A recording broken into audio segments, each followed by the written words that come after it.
Notre secours est dans le nom du Seigneur qui a fait le ciel et la terre. Bienvenue dans notre premier épisode introductif à ce merveilleux projet, la Bible en un an. Alors là, je suis en ce moment en train d'enregistrer le 100e jour. Je suis encore un peu stressé en train de me demander si je vais y arriver ou est-ce que je vais pas y arriver. Mais ça fait tellement longtemps que j'ai envie de le faire ce podcast, mais ça fait au moins 6 ans. Et enfin, je le démarre. Alors je veux tout vous expliquer, hein. Accrochez-vous. Ça vaut le coup de s'installer confortablement, de vérifier que le siège est bien rembourré et que je vous explique comment est-ce qu'il est construit ce podcast avec tous mes petits tips pour que ce soit un maximum profitable, parce que le but, c'est quand même que à travers ce podcast, vous vous rapprochez de Dieu en ruminant sa parole jour après jour et que ce podcast vous emmène jusqu'au pied de son trône de gloire. Et en tout cas, en ce qui me concerne moi, là j'en suis au 100e jour, mais j'ai déjà, pourtant je connais la Bible, hein, mais j'ai à nouveau l'image de Dieu qui en moi a changé et qui devient... Enfin, j'ai les yeux mais pleins d'étoiles, quoi. Donc ça, c'est ce que je vous souhaite. Bon, peut-être que pour commencer, ça vaudrait le coup quand même que je me présente. Je suis le frère Paul Adrien d'Ardemar, je suis prêtre religieux dominicain, c'est une sorte de moine, des moines prêcheurs. Ça fait quoi? Ça fait 10 ans que je suis prêtre et ça fait quasiment 20 ans que je suis dans la vie religieuse. La vie religieuse, c'est pauvreté, chasteté, obéissance. J'ai tout quitté pour Dieu parce que Dieu, c'est la grande histoire d'amour de ma vie. Et la Bible, c'est quand même le lieu où je l'ai rencontré, donc je vous emmène sur les lieux de mon premier amour. Alors, à côté, j'exerce un ministère de prédication parce que je suis un moine évangélisateur, c'est-à-dire que j'essaye de prêcher en France et ailleurs, en tout cas dans toute la francophonie, la beauté du royaume de Dieu. J'ai une chaîne YouTube, il suffit de taper Paul Adrien, j'ai un Instagram, il suffit de taper Paul Adrien, j'ai un TikTok, il suffit de pas taper Paul Adrien. Enfin bref, vous avez compris, il y a aussi d'autres choses. Un de mes premiers charismes, c'est la catéchèse, j'adore ça. Et là, pour le coup, la Bible en un an, c'est plutôt le fruit de mes lectio divina, mes années de moine où j'ai médité la parole de Dieu, où j'ai pleuré devant, où cette fois-ci, c'est la parole de Dieu qui m'a fait pleurer. Je parle trop de moi, mais vu le temps qu'on va passer ensemble, je pense que c'est bien que vous sachiez un minimum qui vous parle. Allez, j'ose pas dire pour vous mettre en confiance, mais pour que vous sentiez vibrer le bonhomme et que vous dire derrière ce podcast, il y a aussi une âme qui cherche Dieu et qui cherche à faire découvrir Dieu. Autre petite chose, tiens. Notre podcast, nous l'avons commencé par « Notre secours est dans le nom du Seigneur qui a fait le ciel et la terre ». C'est comme ça qu'on commencera tous les épisodes. C'est une phrase qui vous vient d'un psaume. C'est comme ça que je commence tous mes lives sur Twitch, sur YouTube. Donc c'est comme ça que j'ai commencé toutes mes catéchèses, toutes mes conférences. C'était une manière traditionnelle de s'en remettre à la grâce de Dieu et à sa miséricorde. Ça, c'était pour l'introduction. Maintenant, je vous parle du podcast lui-même. Enfin! On commence avec la traduction de la Bible que j'ai retenue. Alors, la Bible que j'ai retenu la traduction liturgique de la Bible. Si jamais vous êtes catholique, c'est celle que vous entendez le dimanche à la messe. Je l'ai retenue parce que, alors, aucune traduction n'est parfaite. Celle-ci est globalement très satisfaisante, même si, pour certains passages dans sa poche, je trouve qu'il y a des trucs un peu curieux. Mais surtout, l'énorme avantage, et pour le coup, c'est elle qui est la meilleure, c'est qu'elle est faite pour être lue à haute voix. Tout simplement parce que c'est la traduction liturgique et qu'elle est calibrée, elle est conçue pour pouvoir être dite à haute voix. Ce qui fait que l'expérience utilisateur, entre guillemets, de la personne qui lit la parole de Dieu et de la personne qui l'écoute est plus agréable. Donc c'est pour ça que j'ai retenu. Ok, nouveau petit sujet. Pourquoi faire un podcast La Bible en un an tout court ? Je veux dire, vous allez me dire, il y a déjà des choses qui existent. Alors oui, il y en a qui existent, mais j'étais pas toujours très convaincu par le plan de lecture. Alors je parlerai du plan de lecture un petit peu plus loin. Et puis comment je pourrais dire ça ? Ce qui existe déjà en France, je trouve que les notes sont très bien, que les commentaires sont très bien, mais qu'il y a un petit côté impersonnel. Sauf que c'est très bien parce que les notes impersonnelles, vous allez me dire, ça permet à chacun de mieux pouvoir se plonger dedans. Mais quand vous êtes parti pour un an de la Bible, et ça va être exigeant, hein, il y a des jours où vous aurez envie de le lire, il y a des jours où vous n'aurez pas envie de le lire. Et dans ces cas-là, vous serez content d'avoir le sentiment de ne pas être tout seul et d'être parti à l'aventure avec quelqu'un.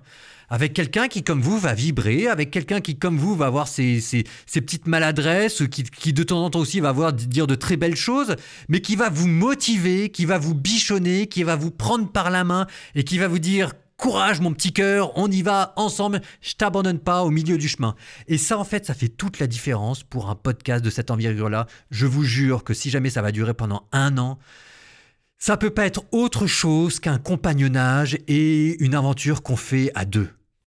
Moi, en tout cas, pour le dire de manière très simple, la Bible en un an, les podcasts que j'ai lus, quand c'était impersonnel, j'ai craqué. Et quand c'était quelqu'un que je sentais vibrer, j'étais pas toujours d'accord avec ce qu'il disait, parfois même il m'énervait, mais n'empêche que je les ai suivis.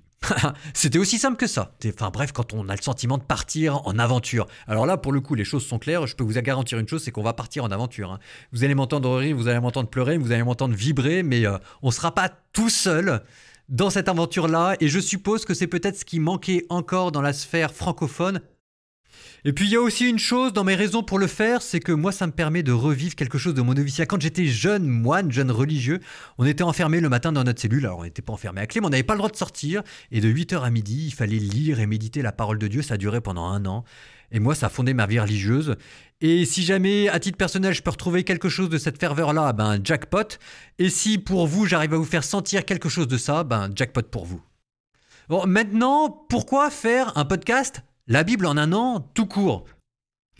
Pour le coup, la réponse est assez claire. Il y a des choses que vous ne pouvez découvrir que si jamais vous lisez le Bible dans son intégralité, sans trop vous poser de questions sur le détail, mais en essayant de faire davantage attention au mouvement d'ensemble.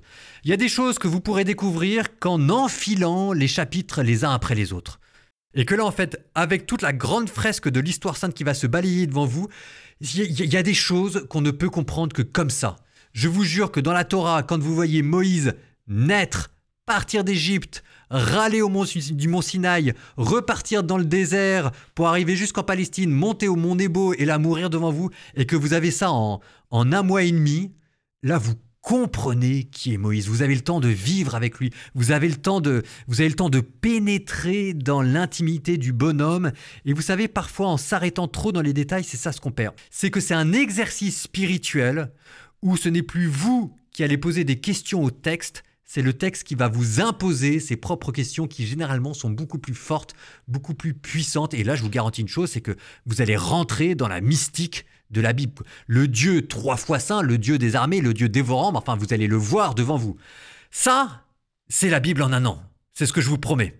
Alors, il y a des fois où ça ira, il y a des fois où ce sera compliqué parce que dans la Bible, il y a des passages qui sont merveilleux, il y a des passages qui se méritent.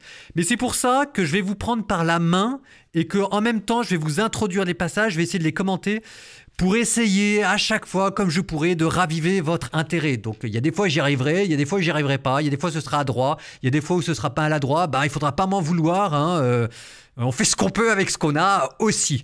Mais je vous garantis une chose, c'est que vraiment, je pense quand même, allez, le Lévitique, même moi j'ai réussi à m'ambiancer en lisant le Lévitique. Donc c'est quand même vous garantir. Ok, donc je vous ai parlé du projet La Bible en un an, je vous parle maintenant du plan de lecture. Parce que concrètement, la Bible, c'est quand même 1000, 2000 pages, comment est-ce qu'on les répartit dans l'année ? En gros, on avait le choix entre plusieurs plans de lecture. Le premier plan de lecture classique, c'est on prend le début, on prend la fin et on déroule tout. Le problème de ça, c'est qu'il y a des espèces de longs tunnels. Et que les longs tunnels, à la fin, on craque quoi. Donc par exemple, un des plus longs tunnels, tout le monde est persuadé que c'est le Lévitique, je ne suis pas bien sûr. Pour moi, le plus long tunnel, c'est les prophètes. Ou encore un autre tunnel, c'est le livre de Job, qui est magnifique, qui est extraordinaire, mais les 40 chapitres du livre Job d'une traite, après vous enchaînez sur les 60 chapitres d'Isaïe d'une traite, mais à la fin, c'est dur. C'est pour ça qu'en fait, quand vous regarderez bien dans le détail, tous les plans de lecture proposent de panacher des lectures. Alors vous en avez qui vont vous prendre 6-7 lectures par jour avec une lecture de la Torah, une lecture de l'Évangile, une lecture des prophètes. Mais si jamais vous panachez trop, vous perdez le mouvement global. Alors, généralement, ce que les gens font, c'est qu'on prend une lecture de l'Ancien Testament, une lecture du Nouveau Testament. Ça marche pas mal, mais vous perdez là encore le mouvement de lecture globale qui va de la Genèse à l'Apocalypse. Donc, en fait, j'en ai trouvé un qui était pas mal du tout, qui était en anglais, Father Mike, Bible in a Year, et j'ai trouvé qu'il y avait des trucs qui étaient très, très intelligents. Donc j'ai repris son plan de lecture qui en gros a 2 idées principales. Un, c'est 2 lectures par jour avec une lecture plutôt narrative, une lecture moins narrative. Donc moi je me suis appuyé là-dessus parce que j'ai trouvé qu'il y avait des très très bons combos. Par exemple, on va commencer par Genèse-Job. Genèse-Job, ça marche très très bien. Et deuxième idée, ça c'est très intelligent, plutôt que de lire les 4 évangiles d'une traite parce qu'à la fin... c'est que en gros, tous les 2-3 mois, un évangile. Donc vous n'aurez pas les 4 évangiles d'un coup, parce que c'est pareil, les 4 évangiles d'un coup, c'est du gâchis, quoi. À la fin, on les savoure plus. Et en se souvenant que l'évangile est notre grande clé de lecture à nous chrétiens, c'est le sommet de la révélation, c'est à partir de l'évangile que les pages de l'Ancien Testament s'ouvrent, et on met de temps en temps ce qu'il appelle lui des rendez-vous messianiques. Donc par exemple, on lit la Torah et puis moi je mettrai l'évangile selon saint Matthieu, parce que l'évangile selon saint Matthieu, c'est la reprise de la vie de Moïse, mais par Jésus. Et ça vous donne d'ailleurs un autre éclairage à la fois de saint Matthieu et de la Torah. Donc je me suis appuyé sur le plan de lecture de la Bible en un an de Father Mike, même si je l'ai quand même changé, hein. C'est-à-dire que c'est pas le plan de lecture intégral. Il y avait des fois, j'ai trouvé que la répartition des chapitres pouvait être améliorée. Et puis, j'ai changé parfois les combos. Enfin bon, bref, c'est la base. Et ensuite, je l'ai retravaillé à ma sauce. Donc ça, c'est le plan de lecture. Il a ses inconvénients, il a ses avantages. Il fallait faire des choix. C'est ceux que j'ai fait. L'autre chose, c'est comment sont construits les épisodes. Les épisodes, alors là, je me suis pas mal éloigné de Father Mike. Father Mike, lui, fait un épisode par jour qui, en gros, dure entre 22 et 28 minutes. J'ai posé pas mal de questions à ma communauté sur Instagram. J'étais très étonné, mais à 66%, ce qui est en fait énorme, 66% des gens me disaient qu'ils préféraient 2 épisodes par jour de entre 13 et 15 minutes. Donc, qu'est-ce que vous voulez que je vous dise, hein? Vous avez voulu, vous l'avez? Alors, concrètement, voilà comment ces 2 épisodes seront construits l'un et l'autre. Je commence en disant, premier épisode de la journée, notre secours est dans le nom du Seigneur, et vous répondez, qui a fait le ciel et la terre. Je parle du projet La Bible en un an, j'introduis le passage, j'explique là où on en est, et ensuite, paf, tout de suite, première lecture, que je commente pendant 5-6 minutes, puis transition poétique, généralement un psaume ou un passage du livre des Proverbes, fin du premier épisode de la journée, et ensuite on attaque le 2e épisode de la journée, avec, à nouveau, j'introduis la lecture, puis commentaire, et je termine cette fois-ci non pas par un passage poétique, mais par une prière. L'avantage, c'est que vous avez 2 épisodes, ce qui vous permet de les répartir pour ceux qui veulent dans la journée. Par exemple, un épisode le matin en partant au boulot, un épisode le soir en revenant du travail. Mais ceux qui veulent les écouter les uns à la suite des autres, ça c'est possible aussi parce que vous avez des plateformes qui vous lancent la lecture automatique. Donc ça vaut peut-être le coup d'être dit. À vous de choisir la bonne plateforme qui est la plus confortable pour vous. En gros, ce podcast, il est disponible partout. Il est même disponible sur YouTube. Il y a une chaîne YouTube qu'on a fait dédiée à ça. Donc YouTube, Deezer, Spotify, tout ce que vous voulez. Et on a aussi, petite pub pour nous-mêmes, hein, on a aussi académie.l'amourvaincra, académie avec un Y. Académie.l'amourvaincra.com où cette fois-ci, ça peut quasiment se présenter sous forme d'application et où il y a pas mal de petits bonus à côté. Bon, donc c'est à vous de choisir ce qui vous correspond le mieux. Autre avantage aussi, c'est que chaque épisode commence par la lecture ou presque. Ça veut dire qu'en fait, si vous aimez pas mes commentaires, vous pourrez toujours les squeezer, quoi. C'est ça ce que je me dis aussi. Et vous voyez quand même l'humilité, hein. On pense à tout, hein. Ce que je vous recommande toujours pour que ce soit un maximum profitable, c'est qu'à côté, vous ayez une Bible. Alors, les Bibles, évidemment, vous pouvez en avoir de tous les goûts, de toutes les couleurs. Vous pouvez avoir la Bible de la liturgie, c'est la traduction que j'utilise. À la réflexion, je trouve que de toutes les Bibles que j'ai lues, et j'en ai lu pas mal, je les ai pas toutes lues, donc si jamais vous avez trouvé mieux, il faudra me le dire, mais je trouve que ce sont les meilleurs commentaires, les meilleures notes de bas de page. J'ai à côté de moi sinon la Bible archéologique qui est protestante, c'est les meilleures notes de bas de page archéologiques. Mais c'est bizarre, hein, je ne jurais que par cette Bible, mais pour construire ce podcast, j'ai trouvé que c'était les notes les moins directement utilisables. Donc je recommande la Bible de traduction liturgique avec notes explicatives. Vous avez aussi la Bible d'Ostie qui est pas mal. Il y a la BJ évidemment, la Bible de Jérusalem, mais je trouve que les notes sont assez techniques. Vous pouvez aussi avoir des Bibles avec des grandes marges, pour que vous puissiez écrire vos propres notes à côté, ou même des bibles que vous pouvez acheter pour l'occasion, que vous pouvez stabilo-bosser. Donc c'est quand même bien, je pense, d'avoir un support de lecture. Bon, vous ferez ce qu'il y a de mieux pour vous. C'est sûr que si jamais vous écoutez ce podcast pendant que vous faites le sport ou pendant que vous allez au travail, ce sera plus compliqué pour vous. Mais peut-être que parmi vous, il y en a qui l'utiliseront aussi chez eux avant de dormir. Je pense aussi que c'est bien de l'intégrer dans sa vie de prière. Si jamais vous êtes catholique, ce qui correspond le plus, c'est ce qu'on appelle l'office des lectures.